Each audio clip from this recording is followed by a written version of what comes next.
আমার প্রাণের ভাইরা, আমার বন্ধুরা, আমার আল্লাহ এই যে কোরআনের কথা বললেন, এই কোরআনের এত দাম, এত মর্যাদা, এত শান রে ভাই, একটু গভীর ভাবে অল্প সময় কিছু কথা শোনার জন্য আমি অনুরোধ করছি প্রাণের ভাইরা আমার। আমার আল্লাহ যে কোরআনের কথা বললেন, এই কোরআন এত মর্যাদাপূর্ণ কিতাব। আমার প্রাণের ভাইরা, এই কিতাব এত দামি এক কিতাব রে ভাই, এই কিতাবের ব্যাপারে আমার আল্লাহ এই কিতাবের মর্যাদা এত বৃদ্ধি করে দিয়েছেন। এই কিতাব আমার আল্লাহ যেই জায়গার উপরে নাজিল করেছেন, যেই শহরে নাজিল করেছেন, দুইটা শহরে আমার আল্লাহ কোরআন নাজিল করেছেন। একটা শহরের নাম মক্কা, আর একটা শহরের নাম মদিনা। আমার আল্লাহ এই দুইটা শহরের মধ্যে কোরআনে কারীম নাজিল করেছেন ভাই। এই জন্য মক্কাকে শুধু মক্কা বলা যায় না, বরং এটার সাথে মক্কাতুল মুকাররমা শব্দ যোগ করা লাগে। আবার মদিনাকে শুধু মদিনা বলা যায় না, বরং এটার নাম হলো মদিনাতুল মুনাওয়ারা। তার মানে হলো আমার আল্লাহ এই কোরআন এত মর্যাদাপূর্ণ কিতাব, এই কোরআনের মর্যাদার কারণে যে দুইটা শহরে কোরআন নাজিল হয়েছে, ওই দুইটা শহরকে আমার আল্লাহ গোটা দুনিয়ার ভিতরে শ্রেষ্ঠ শহরের মর্যাদা দান করেছেন। একটু জোরে জোরে আওয়াজ দিয়ে বলেন সুবহানাল্লাহ। প্রাণের ভাইরা, আমার বন্ধুরা আমার, এরপরে একটু গভীর ভাবে খেয়াল করুন। আমার আল্লাহ এই কোরআন নাজিল করেছেন যেই ফেরেশতার মাধ্যমে, ওই ফেরেশতাকে আমার আল্লাহ সকল ফেরেশতাদের সর্দার বানায়া দিয়েছে। শুধু তাই নয় রে ভাই, এই কোরআন আমার আল্লাহ যেই পয়গম্বরের উপরে নাজিল করেছেন, ওই পয়গম্বর দুনিয়ার সকল পয়গম্বরের শ্রেষ্ঠ পয়গম্বর। একটু আওয়াজ দেয়া জোরে জোরে বলেন সুবহানাল্লাহ। আমার প্রাণের ভাইরা, আমার বন্ধুরা, এই জায়গায় শুধু না, যেই মাসের মধ্যে আমার আল্লাহ কোরআন নাযিল করেছেন, ওই মাসকে আমার আল্লাহ শ্রেষ্ঠ মাসের ঘোষণা দিয়েছেন, যেটা আমি আগে তিলাওয়াত করেছি। আমার আল্লাহ বলেন শাহরু রমাদানাল্লাযী উনজিলা ফীহিল কুরআন। এই রমজান মাসের নামই আমার আল্লাহ কোরআনে উল্লেখ করেছেন। শুধু তাই নয়, এই রমজান মাসে কোরআন নাযিল হওয়ার কারণে 12 মাসের ভিতরে আমার আল্লাহ এই রমজানের মানকে সবথেকে বেশি দিয়েছেন। ও বন্ধু, এরপরে আমার আল্লাহ এই কোরআন বিশেষ করে যে রাত্রিতে নাজিল করেছেন, ওই রাত এমন একটা রাত, ওই রাতের ব্যাপারে আমার আল্লাহ বলেন ইন্না আনজালনাহু ফি লাইলাতিল কদর ওয়া মা আদরাকা মা লাইলাতুল কদর লাইলাতুল কদরি খায়রুম মিন আলফি শাহর। আমার আল্লাহ বলে নিশ্চয় আমি লাইলাতুল কদরে কোরআন নাজিল করেছি।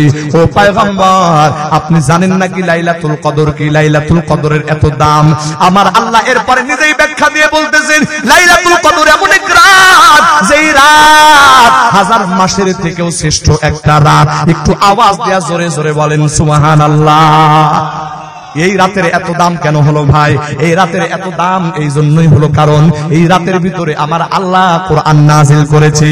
আমার বন্ধুগণ, আরো একটু গভীরভাবে মনোযোগ দিয়ে খেয়াল করে দেখুন আল্লাহর বান্দা, আমার আল্লাহর কোরআনের এত দাম, এত দাম। আমার আল্লাহ যদি এই কোরআন, একটা কোরআনের গিলাফ যদি হয়, এই গিলাফটা যদি একেবারে কম দামি কাপড়ের হয়, যে কাপড়গুলোর জামা কাপড় বানায়া আমরা আমাদের দেহের মধ্যে লাগাই না, ওরে ভাই, আমি আমার দেহের মধ্যে যেই কাপড়টা পরিধান করি, এই কাপড়ের দাম, এক গজ কাপড়ের দাম 1015 টাকা। এই কাপড়ের মধ্যে কত সময় পাও লেগে যায়, এই কাপড় কত সময় ধুলাবালির মধ্যে পড়ে যায়, কিন্তু না রে ভাই, এই কাপড়কে একবারও আমরা বুকের সঙ্গে লাগাই না, এই কাপড়কে একবারও আমরা মুখের সঙ্গে লাগাইয়া চুম্বন খাই না। কিন্তু আমার আল্লাহর কোরআনের এত দাম, এই কোরআন যে কাপড় তার ভিতরে ধারণ করেছে, মানে কোরআনের গিলাফ, এই গিলাফ যদি অনিচ্ছাকৃতভাবে জমিনের মধ্যে পড়ে যায়, অথবা অনিচ্ছাকৃতভাবে এই কোরআনের গিলাফের সঙ্গে যদি দুর্ব্যবহার হয়ে যায়, মানে পাও যদি লেগে যায়, যদি বেয়াদবি হয়ে যায়, তাহলে ছোট থেকে একজন ছোট বাচ্চা এটা বুঝে এই কোরআনের গিলাফটা তখন সে তার বুকের মধ্যে নেয়, এই কোরআনের গিলাফটা তার মুখের সঙ্গে লাগায় চুমু খায়, এই কোরআনের গিলাফ তার কপালের মধ্যে লাগায়। ওরে ভাই, এই কাপড় তো এমন কম দামি কাপড়, যে কাপড় দিয়ে আমরা কোনোদিন জামা কাপড় বানাই না, কিন্তু এই কাপড়ের এত দাম কেন হলো? এই কাপড়ের দাম এটাই হলো এই কারণ যে এই কাপড় তার নিজের ভিতরে কোরআন ধারণ করেছে। একটু জোরে জোরে আওয়াজ দেয়া বলেন কথা ঠিক কিনা? প্রাণের ভাইরা, আমার বন্ধুরা আমার, এরপরে কোরআন যেই রেহালের ভিতরে করা হয়, যেই রেহালের ভিতরে কোরআনে কারিম রাখা হয় রে ভাই, এই রেহালটা এত কম দামি একটা কাঠ, যে কাঠ দিয়ে আমরা ঘরের দরজা বানাই না, যে কাঠ দিয়ে আমরা ঘরের আলমারি বানাই না, যে কাঠ দিয়ে আমরা ঘরের খাটও বানাই না। ওরে ভাই, এইরকম একটা কম দামি কাঠ দিয়া কোরআনে কারিমের রেহাল বানানোর পর ওই রেহালের সঙ্গে যদি বেয়াদবি হইয়া যায়, পাও লেগে যায়, তাহলে ওই রেহালটাকে আমরা বুকে নিয়ে চুম্বন করি, মুখের মধ্যে নিয়ে চুম্বন করি। এটার কি কারণ? যদিও বা ওই কাঠের কোনো দাম নাই রে ভাই, কিন্তু এই দাম, এই কাঠ যার উপরে কোরআনকে সামান্য সময় বহন করেছে, এই বহন করার কারণে ওই সামান্য কম দামি কাঠ, এটারও এত দাম, এত দাম, এত দাম। এই কাঠের কারণে, ওই কোরআনের কারণে এই কাঠের পর্যন্ত দাম মানুষের কাছে বৃদ্ধি পেয়ে যায়। একটু জোরে জোরে আওয়াজ দিয়ে বলেন কথা ঠিক কিনা? প্রাণের ভাইরা আমার, বন্ধুরা আমার, এবার চিন্তা করে দেখুন আল্লাহর বান্দা, ওই কোরআনের কারণে, ওই কোরআন যেই মাসে নাজিল হয়, ওই মাস হলো শ্রেষ্ঠ মাস, যে রাতে নাজিল হয় ওই রাত হলো হাজার মাস থেকেও শ্রেষ্ঠ রাত। ওরে ভাই, যেই ব্যক্তির উপরে কোরআন নাজিল হয়, গোটা মানবতার ভিতরে ওই মানুষটা সর্বশ্রেষ্ঠ মানুষ। যেই ফেরেশতার মাধ্যমে আমার আল্লাহ কোরআন নাজিল করে, ওই ফেরেশতা সকল ফেরেশতাদের সর্দার। আমার প্রাণের ভাইরা, তাহলে এই কোরআন আমরা কিভাবে মূল্যায়ন করব? ও বান্দা, এই কোরআনের সাথে সম্পর্কযুক্ত যা কিছু আছে সব কিছু যখন দামি হয়ে যায়, দামি হয়ে যায়, তাহলে আল্লাহর সৃষ্টি জগতের ভিতরে শ্রেষ্ঠ মাখলুকের নাম হলো মানুষ। ওরে মানুষ, যদি এই কোরআন তুমি তোমার সিনার মধ্যে ধারণ করো, ওরে আল্লাহর বান্দা, এই কোরআনের সাথে যদি তোমার সম্পর্ক তৈরি হয়, বলো দেখি তুমি বান্দা, তুমি কি সাধারণ থাকবা না অসাধারণ হয়ে যাইবা? আমার প্রাণের ভাইরা, আমার বন্ধুরা, এই জন্য দুনিয়ার বিখ্যাত কোরআনের এক মর্যাদার ইতিহাস, শত শত বছর আগে আরব দেশ থেকে একটা ব্যবসায়িক কাফেলা, তারা সমুদ্রের ভিতরে, জাহাজের ভিতরে সমুদ্র পাড়ি দিতেছে, সমুদ্র পাড়ি দিতেছে।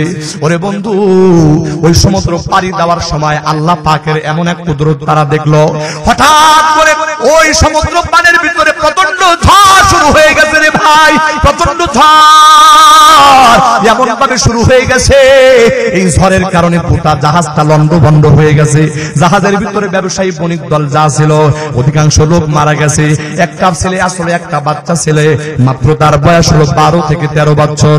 ওই ছেলেটা ছিল কোরআনের হাফেজ। বলেন আল্লাহু আকবার।